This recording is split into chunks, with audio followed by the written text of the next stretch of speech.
할렐루야.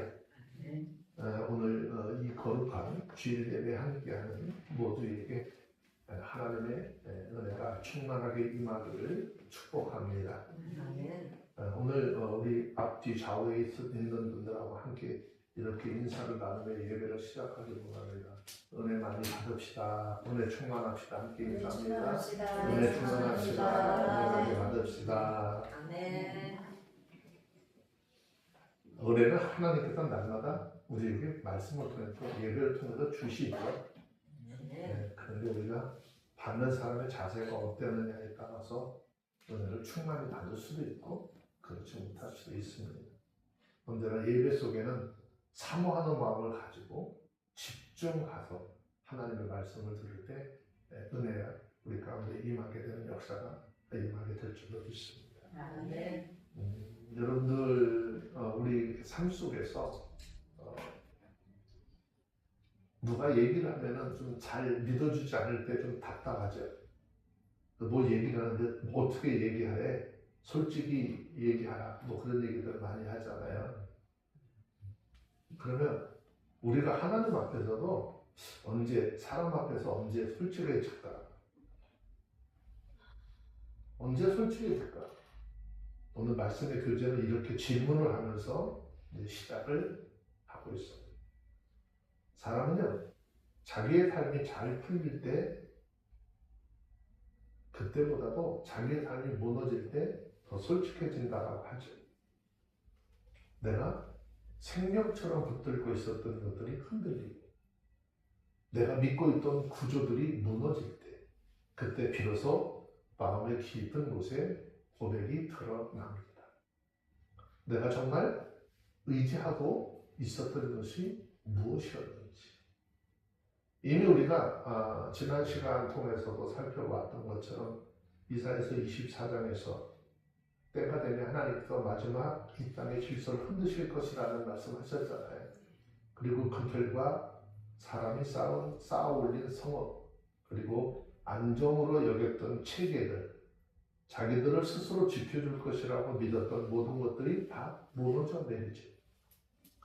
그리고 그 장면은 그냥 성경에만 기록한 일이 아니라 우리에게도 참 낯설지 않은 장면이에요. 이유는 우리 삶 속에도 예고 없이 무너지는 순간들이 있었어요. 이 인물은 뭐 그냥 땅이 꺼져가지고 죽음의 위치뿐만 아니라 크고 작은 일들이 그런 거죠. 그리고 현재에도 일어나고 있어요. 기대했던 관계가 흔들려지고 믿었던 계획이 멈춰서 당연할 거라고 생각했던 것들이 깨어집니다. 그때 우리는 그 자리에서 질문을 다시 하게 되죠. 내가 여태까지 뭘 붙들고 있었지?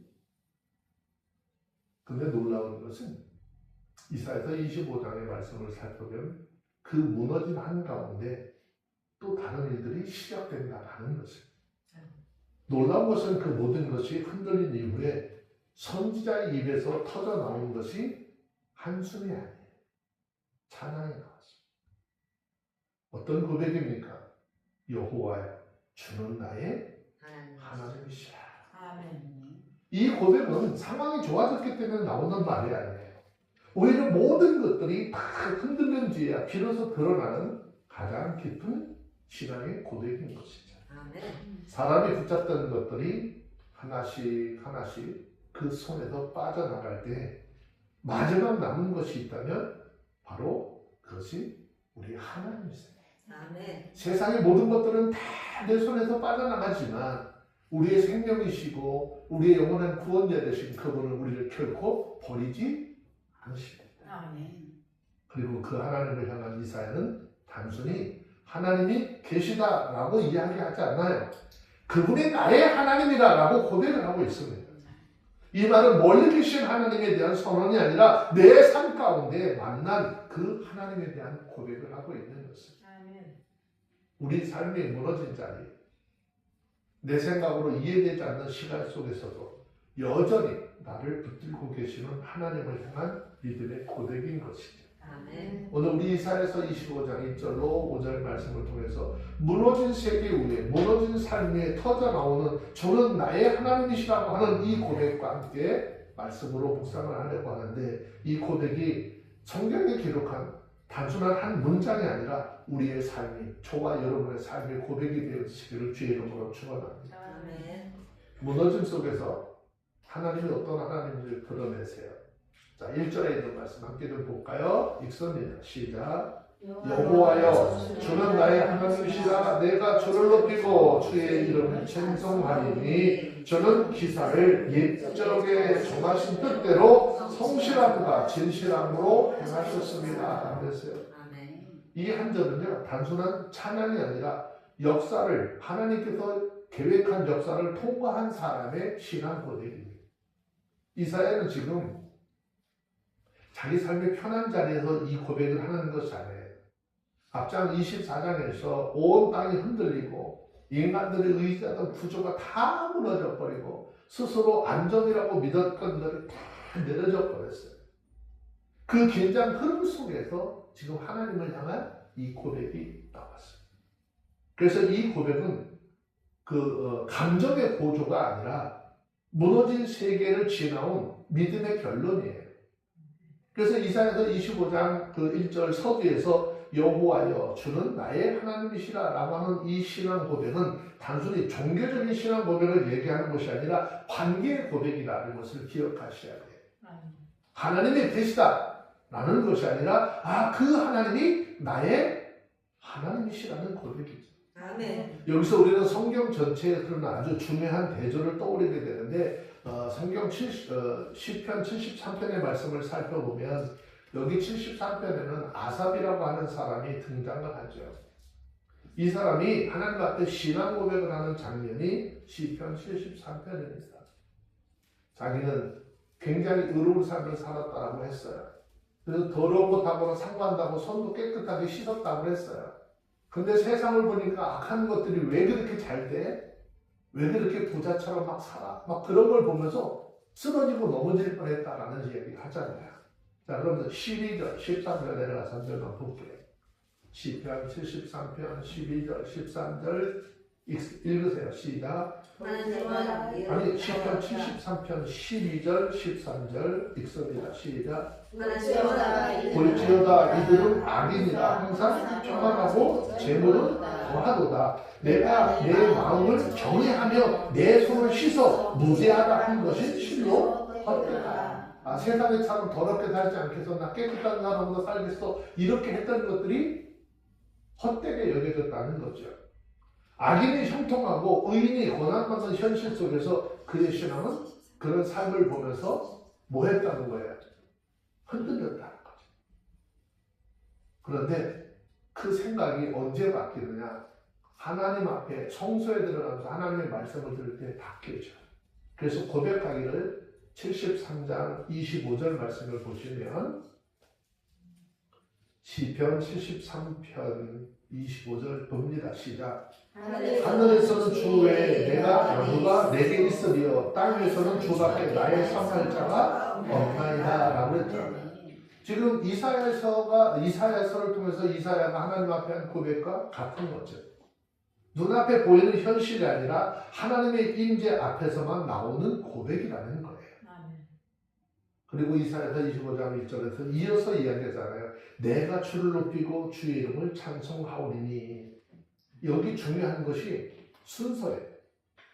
하나님이 먼저 인간을 높여주신 것이 아니라 인간이 하나님을 먼저 높이라는 거예요. 이것은 종교적인 행위가 아니라 자연스러운 반응입니다. 왜냐하면 하나님이 하시는 지 너무나도 분명하시기 때문에. 창세기를 통해서 일하셨던 그 하나님이 인류의 역사를 이끌어오신 그 하나님은 너무나도 분명하는 거잖아요. 그래서 여기서 주는 기사를 옛적에 정하신 뜻대로 성실함과 진실함으로 행하셨습니다. 기사라고 하는 말은요, 단순한 기적을 얘기하는 것이 아니라 역사 속에 드러나는 하나님의 결정적인 행위를 이야기하는 거예요. 그런데 그 행위가 즉흥적이 아니라라고 하는 것을 설명하고 있어요. 어떻게 이루어졌다는 거예요? 옛적에 정하신 뜻대로라고 하는 이 표현. 하나님은요, 역사를 감정적으로 움직이시는 그런 분이 아니라 처음부터 하나님의 계획하신 뜻대로 움직이시는 분이라는 것입니다. 이 말씀을 깊이 묵상을 하면 민수기 23장 19절의 말씀을 좀 떠올리게 하는데, 민수기 24장 19절에서 말씀하는 것을 뭐라고 그러죠? 하나님은 인생들이 아니기 때문에 결코 실수하거나 시건하지 않으신대요. 하나님은 인생이 아니시기 때문에 하시는 일에 대해서 후회도 하지 않으신대. 자, 민수기 23장 19절 한번 읽어봐요. 시작. 하나님은 인생이 아니시니 시건치 않으시고 인자가 아니시니 후회가 없으시로다. 어찌 그 말씀하신 바를 행치 않으시며 하신 말씀을 실행치 않으시랴 그랬어요. 사람은 상황에 따라서 말과 행동이 바뀌어지고 달라집니다. 그런데 하나님은 상황이 변해도 하나님께서 세우신 뜻은 변하지 않습니다. 흔들리지 않습니다. 인간의 역사는 우연처럼 보이지만 하나님의 관점에서는 성실함과 진실함으로 이어지는 한 줄의 역사이라는 것이죠. 그래서 이사야가 이야기하는 거예요. 성실함과 진실함이라고 하는 이 단어를 붙여서 하나님께서 하신 일에 대해서는 믿을 만한 것이야. 이 일에 대해서 누가 책잡을 수 없어라고 이야기하고 있습니다. 여러분, 성경에서 말하는 성실함은 하나님은 변하지 아니하고 신실하시고, 진실함은 하나님의 흔들리지 않는 정확성을 의미하는 거예요. 그래서 성경 시편 34편 4절에 보시면, 시편 33편 4절에 보시면 여호와의 말씀은 정직합니다. 그리고 그가 행하시는 모든 것은 다 진실하게.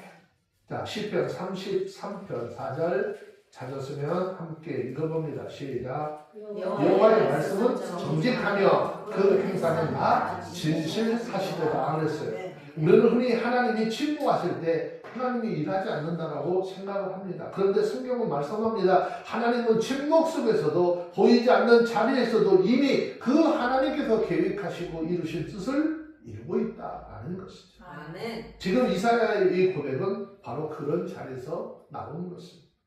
내가 하나님께서 일하시는 모든 일을 다 이해를 해서 하나님을 찬양하는 것이 아니라 하나님께서 이미 신실하게 일하셨기 때문에 하나님을 찬양하는 것입니다. 아멘. 그래서 이 고백은 신앙의 가장 깊은 자리에서 나오는 거예요.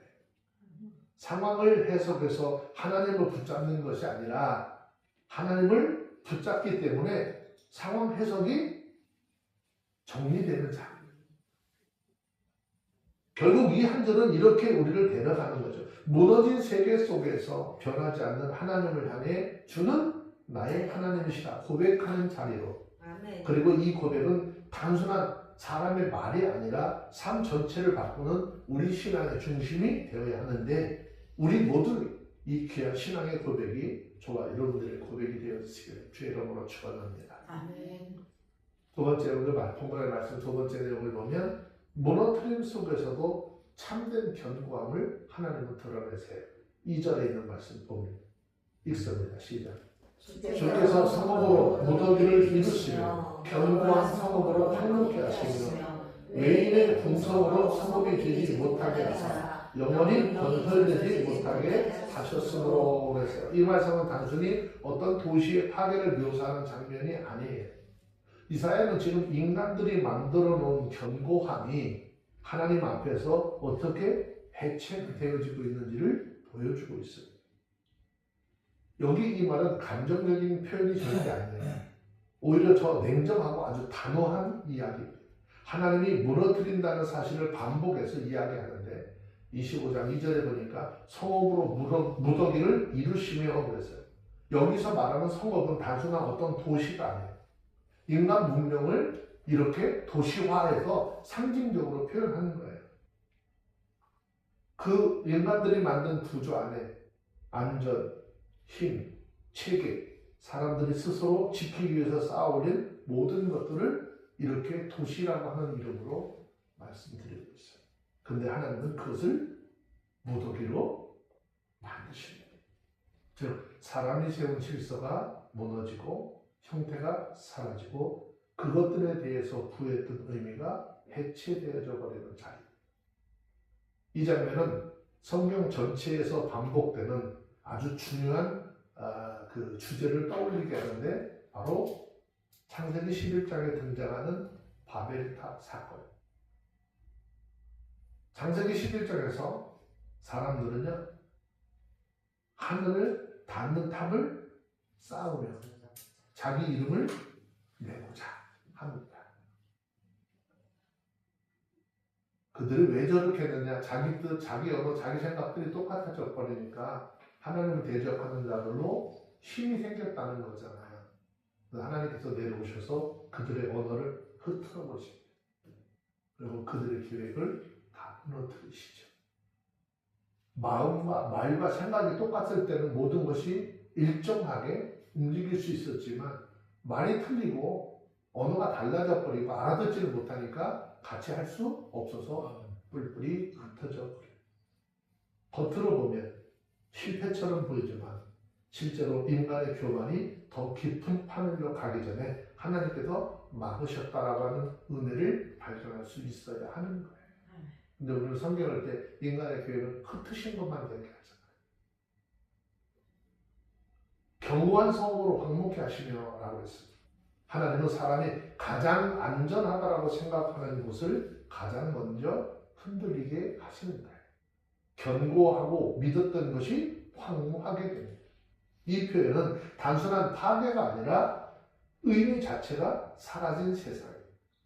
원래 있어야 하는데 그 존재 자체의 의미가 없어져 버렸어요. 사람이 의지하던 구조가 더 이상 가능하지 않은 상태를 이야기합니다.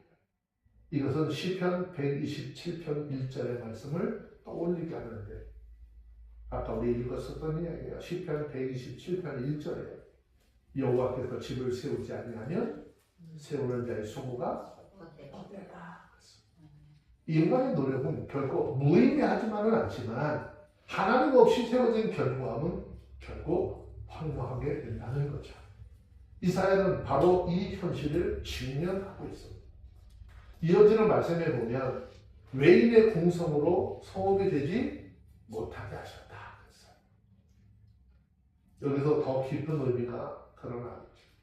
여기서 말하는 외인은요, 단순하게 이스라엘 민족에서 벗어난 타민족을 이야기하는 것이 아니라 하나님을 알지 못하는 가치, 하나님을 알지 못하는 체계, 하나님을 배제한 권력의 구조를 의미하는 거예요. 하나님이 이러한 구조가 성읍처럼 유지되는 것을 허락하지 않으세요. 그러면 우리나라의 미래에 대한 것도 이 하나님의 말씀에 거울에 비춰서 보면 염려할 필요가 대답을 합니다. 염려할 필요가 없어요. 우리 그 다니엘서 4장에 등장하는 느부갓네살 왕이라고 하는 사람 잘 알잖아요. 이 사람이 얼마나 자신만만했던 사람이에요. 그 당시에 그 거대했던 바벨론을 누가 세웠어? 내가 세웠어. 근데 그 바벨론을 바벨론이라고 자랑을 하잖아요.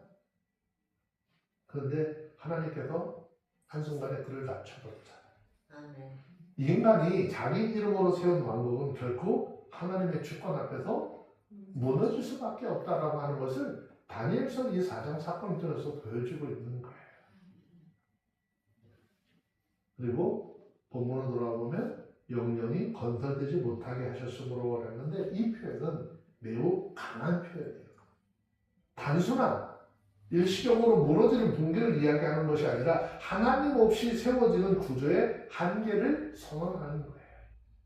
다시는 이와 같은 방식으로 세울 수 없으며 세워질 수도 없다 말하는 것이죠. 누가복음 12장 20절 말씀을 보면 우리가 잘 알고 있는 것처럼 여기 한 부자가 등장하잖아요. 그죠? 농사를 지었는데 수확을 많이 얻었다고 했어요. 농사를 지었는데 수확이 많은 건 하나님의 은혜잖아요. 하나님께서 때를 따라서 이른 비도 주시고 늦은 비도 주시고 햇빛과 바람을 통해서 잘 말리게 하시고 여물게 하셨어요. 그러면 그렇게 소출이 너무 많으면 주변에 있는 사람들 좀 돌아와야 되는데 이 사람은 생각이 달랐잖아요. 그 모든 것은 자신의 능력으로 된 것처럼 조그만 창고를 다 헐어버리고 그 모든 것들을 다 집어넣을 수 있는 창고를 크게 주고 그 다음에 하는 얘기가 뭐야? 아, 내가 이제부터 놀고 먹는 일로 일생을 살겠다라고 하죠. 근데 그때 주님께서 그를 향해서 아주 충격적인 얘기를 하시잖아요. 어리석은 자여, 오늘 밤에 내가 내 영혼을 도로 찾을 내가 이렇게 갖다 쌓아놓은 곳이 누구의 것이 되겠냐. 사람은 영원할 것처럼 뭔가를 자꾸 쌓지만 하나님이 없는 견고함은 영원히 담을 수 없다라는 것을 설명하고 있어요. 그런데 이 말씀은 단순히 파괴를 이야기하려고 하는 것이 아니에요.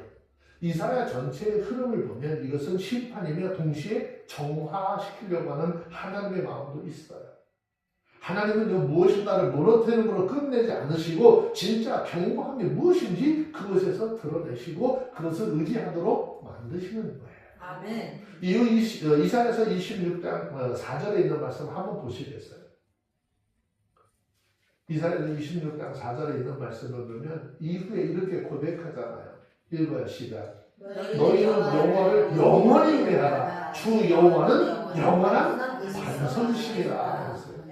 무너지는 성읍과 대비된 것은 단단한 성읍이 아니라 영원한 반석이 되시는 하나님을 이야기하는 거예요. 아멘. 그래서 이 한 절은 지금 우리에게 이렇게 묻는 거예요. 너희 무엇을 그렇게 견고하다고 믿고 있니? 그리고 하나님이 그것을 흔들 때 너희는 무엇을 붙잡고 있을 것이니? 하나님은 단지 무엇인가를 무너뜨리는 분이 아니라 그 무너짐을 통해서 진짜 흔들리지 않은 것이 무엇인지를 드러내시는 분임을 알라라고 설명하는 거예요. 그리고 그 하나님을 꼭 잡아야 한다라고 말씀을 하시는 것인데 우리 모두 흔들리고 무너지는 이 세상 속에서 영원한 하나님을 나의 반석으로 믿고 의지하며 살아가는 하나님의 사람들이 다 되어주시기를 주의 이름으로 축원합니다. 아멘. 세 번째, 하나님께서 아무리 강한 민족도 하나님 앞에 다 무너질 수밖에 없다고 얘기하죠. 자, 3절에 있는 말씀을 함께 봅니다. 시작. 강한 민족이 주를 영화롭게 하며 포악한 나라들이 성읍이 주를 경외하리이다. 이 말씀은 단순한 미래적인 예언이라고 하기보다는 역사의 방향성이 지금 어디로 수렴이 되고 있는지를 보여주는 선언입니다. 앞에서 이사야서 25장 2절에서 인간이 쌓아올린 성읍이 무너졌어요. 그렇다면 여기에서 그 성읍을 이루던 강한 민족과 포악한 나라가 하나님 앞에서 어떤 자리에 서게 될 것인가를 드러내고 있는 것입니다. 먼저 본문은 강한 민족이 주를 영화롭게 하며라고 했어요. 여기서 말하는 강한 민족은 단순히 군사력이 강한 나라를 의미하는 것이 아니에요. 인간의 역사 속에서 스스로를 의지하고 자라나던 모든 세력을 대표하는 것이죠. 요즘에 뉴스거리로 얘기하면 중동에 있는 이란이라고 하는 나라를 들 수가 있죠. 이란이라고 하는 나라는 중동에서 제왕적 역할을 해왔던 나라거든요. 근데 이번에 이를 보니까 무참히 무너져 버리잖아요. 그들은 하나님이 아닌 다른 신을 믿으면 그들 신이 자기들을 지켜줄 거라고 믿었어요. 이 사람들은 보통 천지의 주제이신 하나님을 필요하지 않는 자리에 서 있어요. 하나님이 필요 없다고 여기는 사람이에요.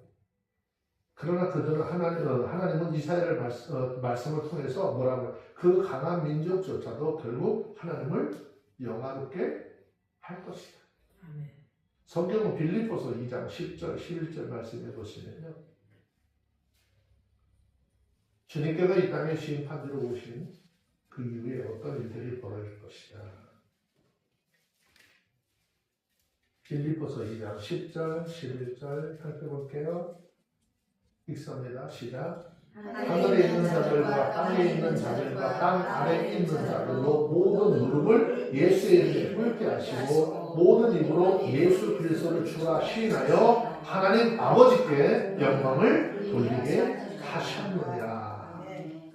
그런데 인류의 역사를 살펴보시면요, 세상은 처음부터 하나님을 영화롭게 했을까? 인류의 역사를 살펴보면 세상은 처음부터 하나님을 영화롭게 하지 않았습니다. 그런데 결국 모든 무릎이 주를 향한 무릎 꿇는 방향으로 역사는 흘러가는 거예요. 여러분, 성경에서 얘기하는 강함이라고 하는 것은요, 하나님을 대적하는 힘이 아니라 하나님 앞에서 자신들의 한계가 요것밖에 되지 않아라고 하는 것을 드러낸다는 것을 기억하셔야 돼요. 아멘. 그래서 포악한 나라의 성읍이 주를 경외하리다 그랬어요.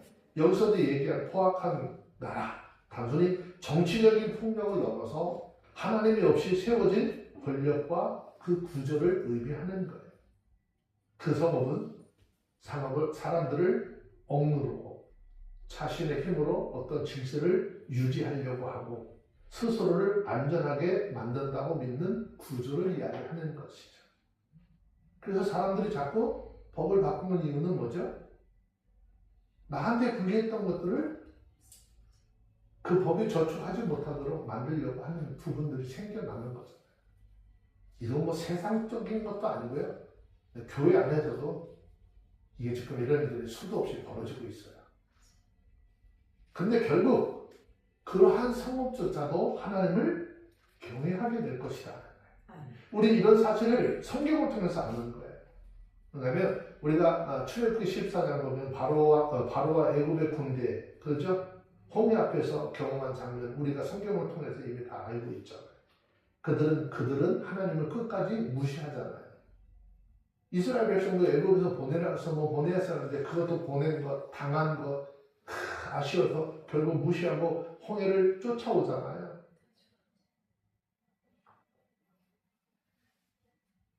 이스라엘 백성들을 뒤쫓았던 모든 애굽의 군사들이 홍해에 수장되는 것을 보고 난 이후에 하나님을 두려워하는 마음을 갖게 되죠. 인간의 권력은 하나님 앞에서 결국 경외로 전환되는 자를 피할 수 없게 될 거예요. 또 다니엘서 6장에 나오는 다리오 왕이라고 하는 사람, 이 다리오 왕이 경험한 한 장면도 같은 의미죠.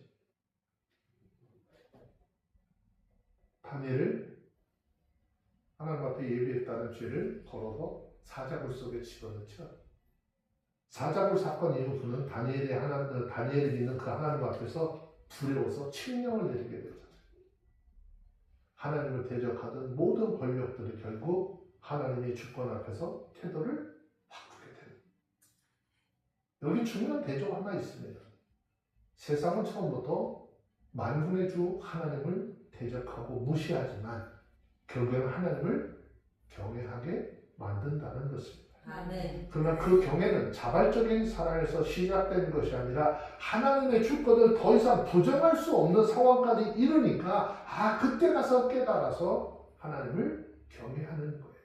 어쩔 수 없이. 그래서 하나님은 이사야서 25장 지금 역사의 방향을 보여주고 있어요. 인간의 강함은 영원하지 않고 인간의 권력은 절대적이지 않으며 모든 역사는 결국 하나님 앞에 수렴되도록 되어져 있다. 아멘. 이것은 단순한 두려움의 메시지가 아니라 동시에 여기에는 복음적인 그런 긴장을 이야기하고 있는 거예요. 왜냐하면 하나님은 강한 자를 무너뜨리시는 분이 아니라 강한 자까지도 그 하나님 앞에 돌아오게 하시는 분이기 때문이라는 것입니다. 아멘. 그래서 성경 시편 46편 10절에서는 너희는 가만히 있어 내가 하나님 됨을 알지어다 그랬어요. 아멘.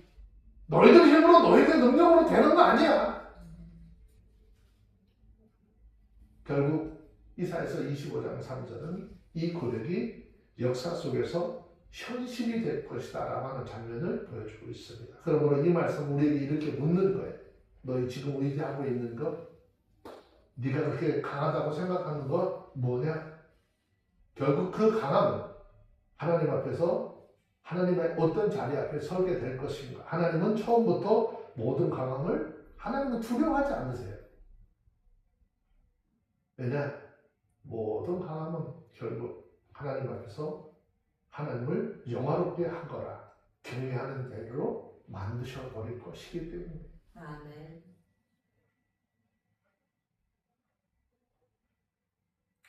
자, 세상은 우리를 힘들게 어렵게 하죠. 우리 이제 찬양 가끔 하죠. 하나님 한 분만으로 나는 만족하겠습니다. 그 뒤에 가사가 뭐야? 동남풍아 불어라, 서북풍아 불어라. 그 많은 바람이 불고 어렵게 하는 가운데도 하나님은 영원한 우리의 피난처가 되어주신다. 아멘. 말씀으로 본문의 4절인데요. 함께 좀 볼까요? 읽습니다. 시작. 주는 저는 포악자의 기세가 성벽을 충돌하는 폭풍과 같을지라도 빈궁한 자의 보장이시며 환난당한 빈핍한 자의 보장이시며 폭풍 후에 피난처시며 폭양을 피하는 그늘이 되셨구나 그랬어요. 이 말씀은 단순히 어려움 당한 사람들에게 주는 위로의 문장이 아니라 현실의 가장 극단적인 압박 속에서도 경험하게 된 하나님의 성품을 고백하는 찬양입니다. 이사야는 하나님을 평화할 때 하나님으로 말하지 않았어요. 오히려 폭풍 가운데 계신 하나님으로 선포합니다. 또 이어서 포악자의 기세가 성벽을 충돌하는 폭풍과 같을 때 여기서 포악자는요 단순한 개인이 아니라 어떤 단체의 힘으로 밀어붙이고 억압하는 세력 전체를 이야기하는 거예요. 여기는 세상적인 세력들, 종교적인 세력들 여기 다 포함이 돼요. 그 기세가 마치 성벽을 충돌하는 폭풍과 같다라는 것입니다.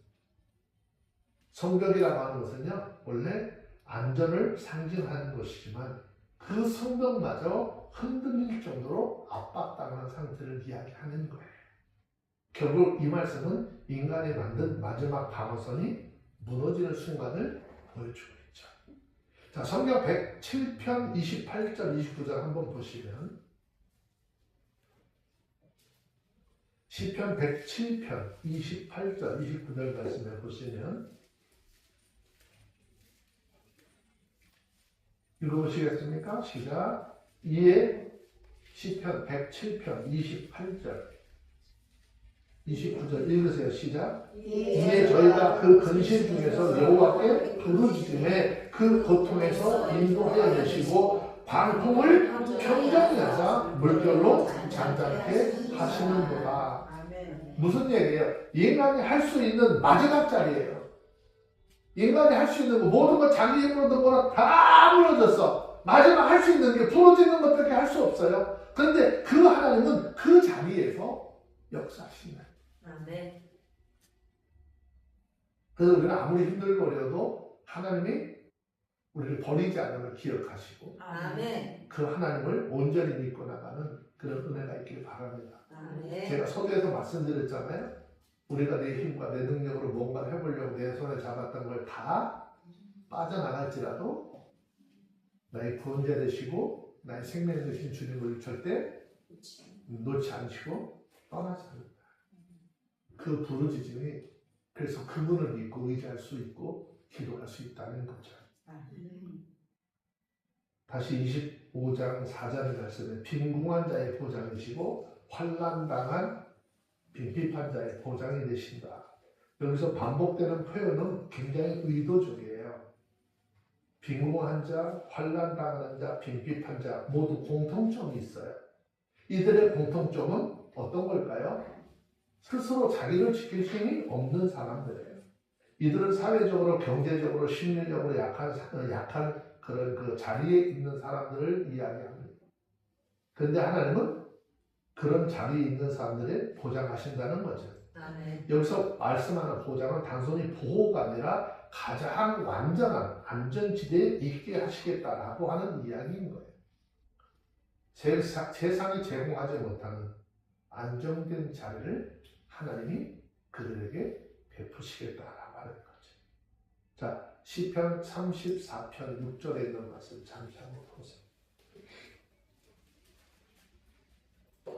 시편 34편 6절 읽습니다. 시작. 이 건강한 자가 부르짖음에 여호와께서 들으시고 그 모든 환난에서 구원하셨도다. 아멘. 세상은 힘 있는 자를 중심으로 움직이고 돌아가지만 우리 하나님은 약한 자의 부르짖음을 중심으로 움직이십니다. 아멘. 그래서 이 하나님은 폭풍 중에 피난처가 되신다라고 하는 것이죠. 아멘. 여기 중요한 대조가 있는데 하나님은 폭풍을 없애고 잠잠케 하는 분이 아니라 폭풍의 밖에 안전이 아니라 폭풍 안에서 피난처라고 말씀하고 있는 거예요. 아멘. 성경을 살펴보면 마태복음 8장 26절 말씀에 보면 제자들이 예수님을 따라 예수님과 함께 바다를 건너가는 그런 그 광경이 기록이 되어 있죠. 예수님의 배 아래 함께 하고 있어요. 주무시고 있어요. 근데 갑자기 풍랑을 만나 고통을 당하죠. 제자들이 말씀하는 장면이 기록되어 있어요. 예수님이 바람과 바다를 꾸짖으시잖아요. 그러면서 제자들에게 하시는 말씀이 어찌하여 무서워하느냐? 믿음이 적은 자들아. 그렇게 말씀해요. 그리고 주님이 명령하신 대로 곧 바람과 바다는 잔잔해지는 것이에요. 중요한 것은 제자들이 폭풍이 없는 삶으로 이동한 것이 아니라 폭풍 가운데서 예수님의 임재를 경험했다라는 것이죠. 아멘. 특별히 본문에서 폭양을 피하는 자들의 그늘이 되셨다라고 하는 이야기를 했어요. 여기에서는 폭양이라고 하는 것은 단순한 더위가 아니라 생명을 위협할 정도로 뜨거운 열기를 이야기하는 거예요. 사망은요, 한낮이 되면 피할 곳이 없대요. 그런데 하나님은 그늘이 되시고. 그들에게 그늘이 돼요. 아멘. 그늘은요, 단순한 어떤 열기를 차단하는 것이 아니라 지속적인 보호와 쉼을 이야기하는 거예요. 아멘. 자, 이사야서 32장 2절인가? 뒤로 한 번 더 넘어가 보겠습니다.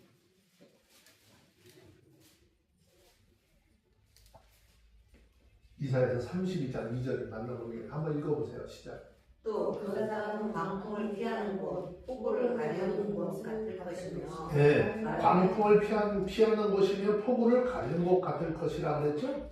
하나님은 잠깐의 피난처가 아니라 그 하나님의 인도함 속에 머무르는 자들에게는 지속적으로 머물 수 있는 쉼의 자리라는 뜻이에요.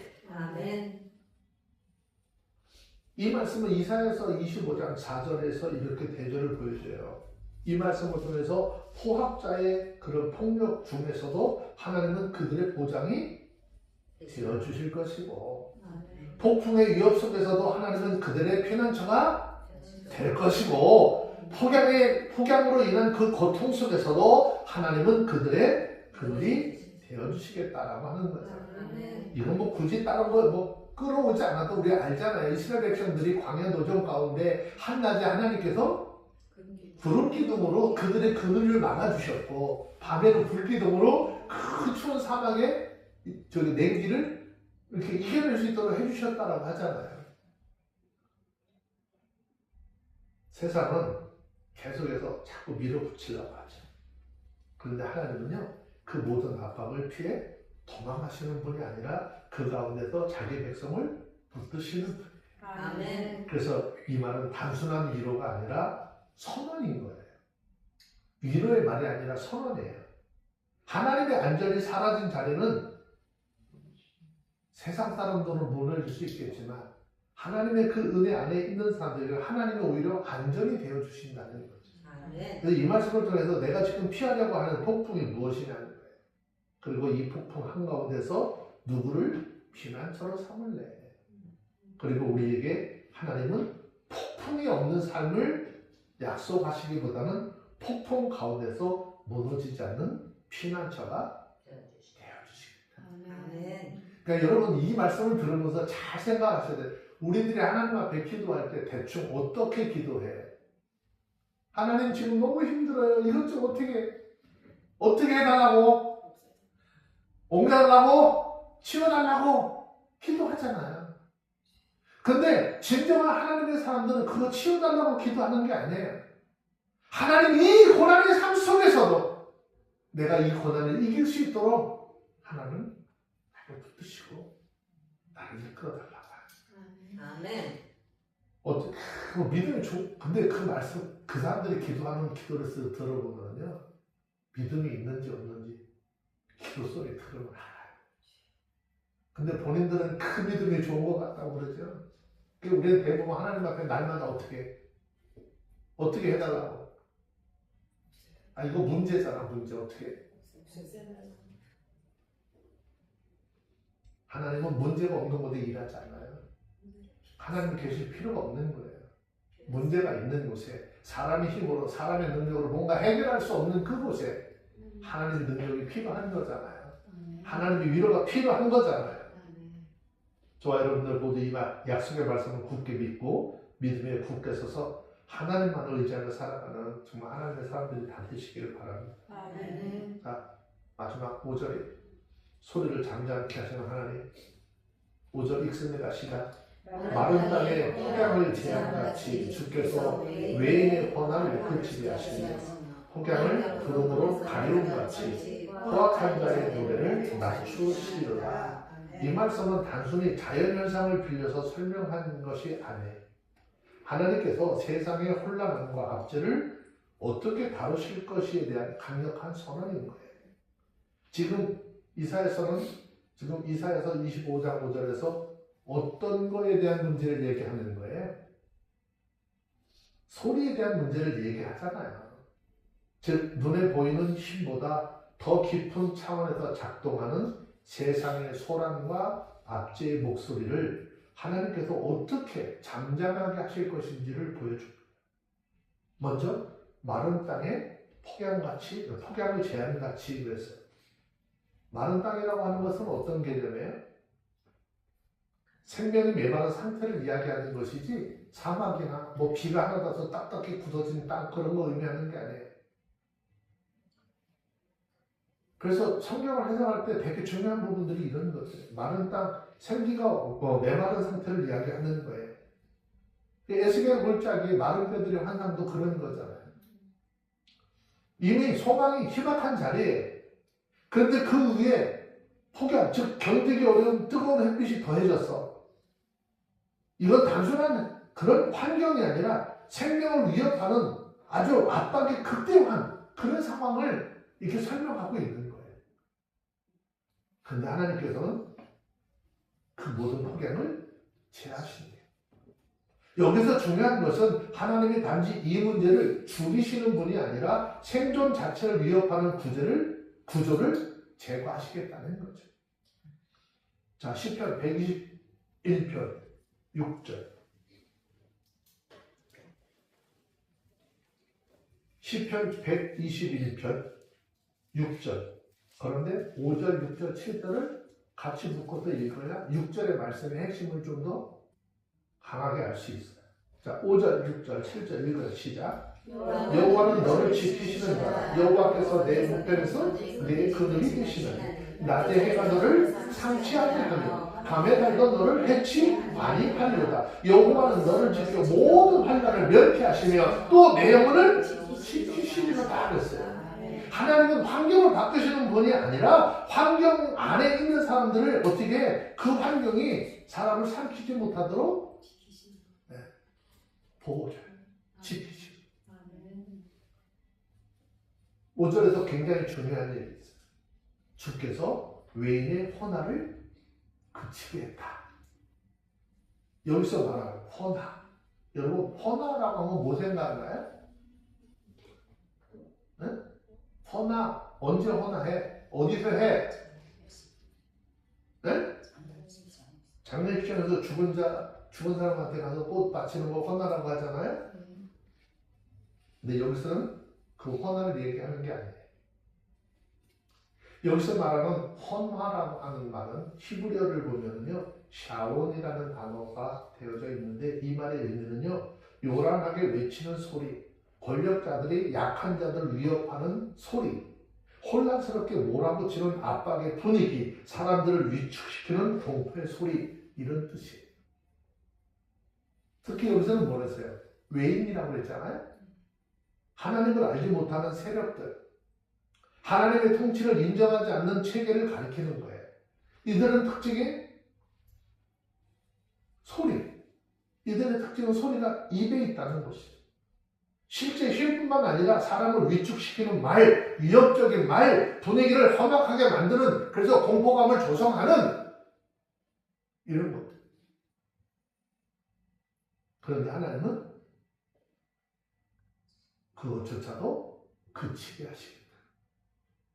그래서 이런 일들이 발생하면 어떻게 해야 될 것이냐. 여러분 우리 삶 속에 그런 거잖아요.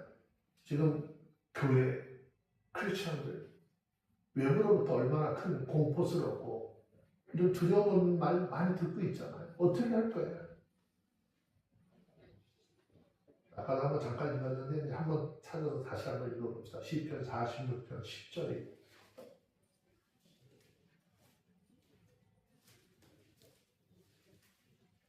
시편 46편 10절 읽습니다. 시작. 이르시기를 너희는 가만히 있어 내가 하나님 되을 알지어다 내가 열방과 세계 중에서 높임을 받으리라 하시도다. 하나님은 단지 계속 반복적인 얘기지만 상황을 바꾸시는 것이 아니라 혼란을 만들어내는 그 소리 자체를 멈추게 하실 것이다. 또 이어 말씀하시기를 폭약은 구름으로 가려움같이라고 했어요. 여기 장면이 바뀌어요. 폭약은 여전히 존재하지만 구름으로 그것을 덮어버리시겠다는 거예요. 즉 하나님은 단순히 제거만 하시는 것이 아니라 강도를 조절하시는 분이라는 것을 여기서 설명하고 있죠. 그래서 우리가 감당하는 시험에 대한 얘기 많이 하잖아요. 자, 사도 바울을 통해서 고린도전서 10장 13절 보면 여러분 우리가 감당하는 하나님 조절하신다고 했잖아요. 없애는 것이 아니라 구름으로 조절한다는 얘기 했잖아요. 자, 고린도전서 10장 13절 말씀에 뭐라고 했어요? 우리 가운데 있는 거 하나님? 자, 한번 읽어봐요. 시작. 사람이 감당할 시험 밖에는 너희에게 당하는 것이 없나니 오직 하나님은 믿으사 너희가 감당치 못한 시험 당함을 허락지 아니하시고 시험 당할 즈음 또한 피할 길을 내사 너희로 흔히 감당하게 하시느니라. 그는 하나님이 함께 하시고 그 능력의 주님이 우리의 삶을 조정하시고 지키시고 있는 것을 믿는다면 뭐 두려울 거 하나도 없잖아요. 못 얘기겠다고 자살할 이유가 어디 있어? 자살하는 사람들은 뭐야? 그 하나님을 모르는 거예요. 인정하지 않는 거예요. 근데 오늘날도 크리스찬들이 수없이 자살하는 사람들이 많이 생겨나잖아요. 하나님은요, 고통을 무조건 없애기보다는 감당할 수 없는 형태로 남겨두지 않아요. 구름으로 가린다라고 하는 이 말은 하나님의 주권적인 조절을 이야기하는 거예요. 그리고 이어서 포악한 자의 노래를 낮추시리라. 여기 굉장히 흥미로운 표현이에요. 노래라고 하는 거예요. 포악한 자는 단순히 폭력을 행사하는 것이 아니라 자신들의 힘을 자랑하고 확장하는 소리를 내는 거예요. 할 얘기가 굉장히 많아요. 그들은 노래가 무슨 뜻일까요? 자기 권력을 선언하는 소리예요. 그런데 하나님은 그 노래를 어떻게 하시겠다고? 낮추시겠다. 이건 단순한 침묵이 아니라 권력이 자랑하던 그 이상의 힘을 가지지 못하도록 하시는 하나님이 개입하시겠다라는 거죠. 이 일은 출애굽기 15장 사건을 통해서 볼 수 있는데 출애굽기 15장을 보면 모세의 노래와 바로의 군대의 침묵을 떠올리죠. 홍해를 걸르고 수장된 그 홍해 사건 이후 노래하는 자와 잠잠해진 자로 완전히 바뀌어져요. 하나님의 은혜로 홍해를 완전히 건넌 자들은요, 그곳에서 애굽의 군사들의 수장됨을 보면서 하나님 막 찬양하잖아요. 근데 그 반대편에서 어떻게 해요? 하나님을 경외하고 두려워하는 마음으로 잠잠하게 되는 거예요.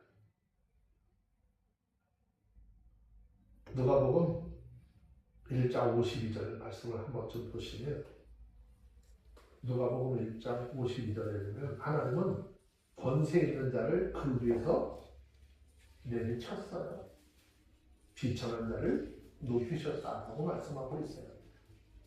보실까요? 누가복음 1장 52절입니다. 시작. 권세 있는 자를 그 위에서 내리치시며 비천한 자를 높이셨고. 자, 하나님은 단순히 약자를 위로하시는 것이 아니라 잘못된 권세의 구조를 재편하시는 분이다. 이제 이사야서 25장 5절을 통해서 말씀을 요약을 하는데 이런 거예요.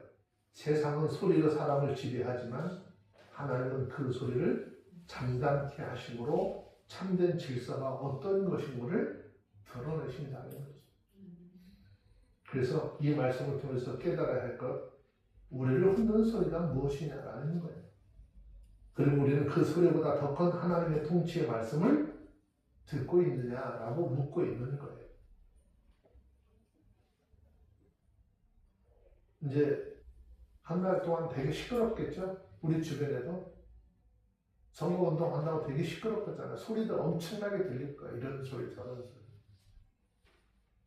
근데 자기들이 잘못했다는 사람 하나도 없을 거예요. 다 상대가 잘못했다라고 하고.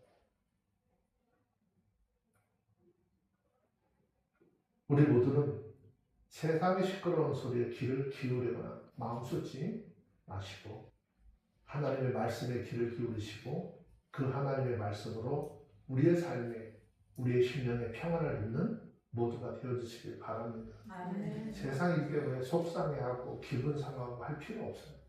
이제 우리는 하나님께 속한 사람들이고 하나님께서 그 일을 이루어 가실 것을 믿는 사람들이잖아요. 이를 잠잠케 하시고 이를 다시 세우실 그 하나님을 바라보시면서 하나님이 어떻게 일하실까 잠잠히 내가 너희 하나님 됨을 바랄지어다 아멘. 라고 말씀하셨어요.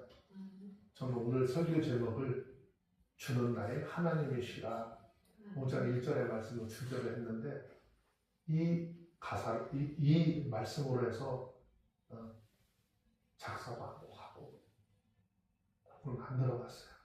아 정말 하나님이 나의 하나님이시고 세상의 어떤 올림 속에서도 우리는 흔들리지 않겠습니다라고 하는 신앙 고백이 우리 가운데 있어지길 바랍니다. 기도합니다. 걸어가신 하나님, 오늘 이사야의 말씀을 통해서 주님이 어떤 하나님인지 다시 듣게 하시니 감사합니다. 주님, 우리는 종종 세상의 소리에 마음을 빼앗기며 살아왔습니다. 압박의 소리, 두려움의 소리, 비교와 불안의 소리 속에서 우리 마음이 흔들렸고 그 소리가 더 크다고 느끼며 살아왔습니다. 그러나 오늘 말씀을 통해서 깨닫습니다. 우리는 주님은 그 혼란을 그치게 하시는 하나님이시고 포악한 자의 노래마저도 맞추시는 주권자이심을 고백합니다. 주님, 우리의 삶에도 마른 땅과 같은 순간이 있습니다. 소망이 메마르고 앞날의 길이 보이지 않으며 마음이 지쳐있는 자리에서 우리 스스로를 지킬 수 있는 힘조차 없음을 고백합니다. 그러나 그 자리에서도 하나님은 폭양하지 하시고 구름으로 가리우시는 하나님이신 것을 믿습니다. 감당할 수 없는 시험이 우리를 삼키지 않게 하시고 주님의 은혜로 우리의 삶을 덮어주심 감사드립니다. 주님, 우리 눈으로 주님께 영광을 돌리게 하여 주옵소서. 세상의 소리가 아니라 주님의 말씀을 듣게 하시고 두려움은 노래가 아니라 주님의 통치를 찬양하는 입술들 되게 하옵소서. 흔들리는 세상 속에서도 주님은 여전히 일하고 계심을 믿게 하시고 주님에 대해 주님의 방법으로 모든 것을 다스리는 것을 믿고 의지하게 하옵소서. 주님, 우리 마음에 평안을 허락해 주옵소서. 폭풍 가운데서도 피난처 되시는 하나님을 의지하게 하시고 마른 땅에서도 생명의 소망을 붙들게 하옵소서. 우리의 삶이 상황에 의해 흔들리지 않도록 하시고 주님 안에서 견고하게 서게 하여 주시옵기를 생명이요 능력 되신 우리 주 예수님의 이름으로 기도합니다. 아멘.